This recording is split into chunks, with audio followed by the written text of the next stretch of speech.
Escaleb led the two brothers before him back into the large hall.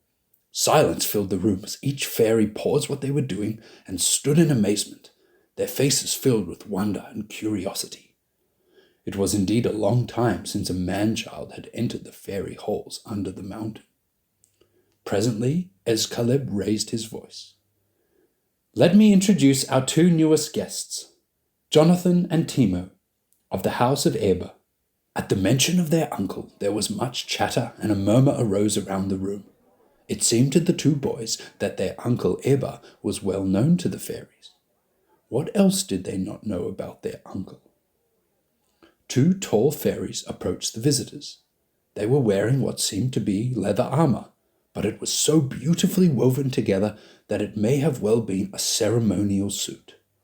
They knelt down to the brothers' level. "Welcome, Timo and Jonathan, children of men. It warms our hearts to see the family of Eber in our halls, especially on a day like this. Well go." They bowed and left. "Well go?" Jonathan asked.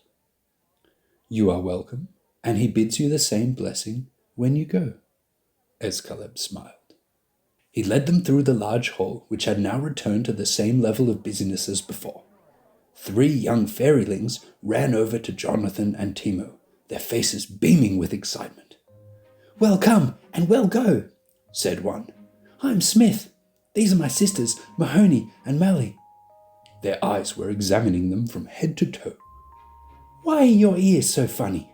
asked Mally.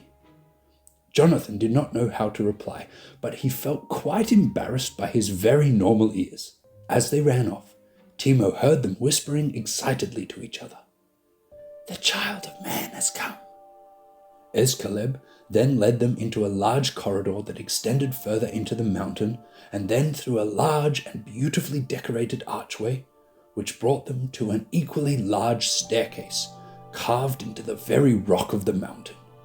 It was covered in soft white carpet with golden patterns woven skillfully throughout.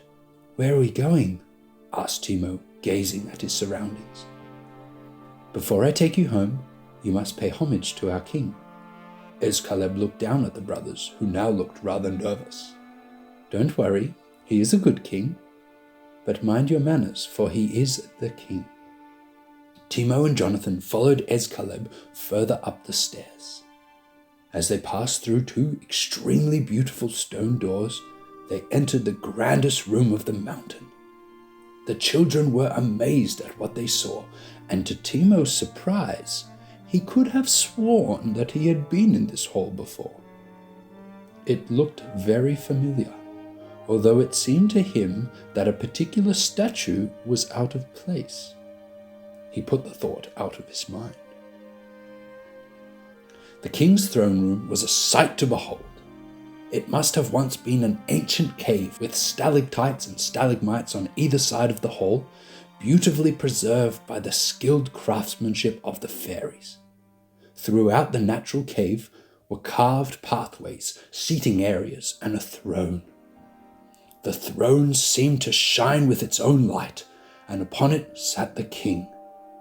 Jonathan and Timo stared at him, unable to look away. He seemed both young and old, happy but deeply sad, beautiful, but his face bore the scars of past battles. He was a mighty king.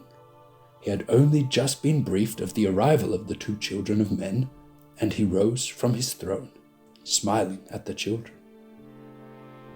"Welcome, Jonathan and Timo, sons of Arba, nephews of Eber."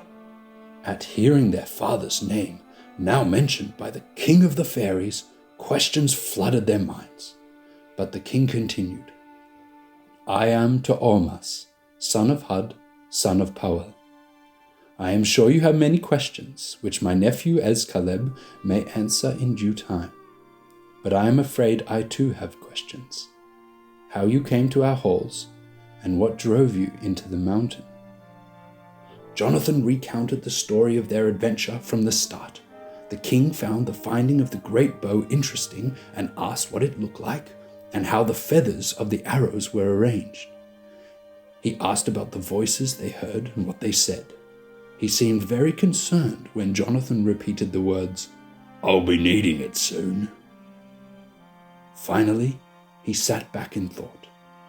After a while, he looked at the brothers with a concerned look.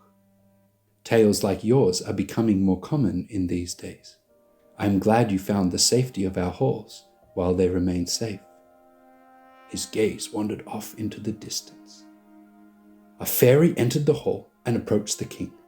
He looked nervous and out of breath. He whispered something into the king's ears, looked at the children with a strange look, and left.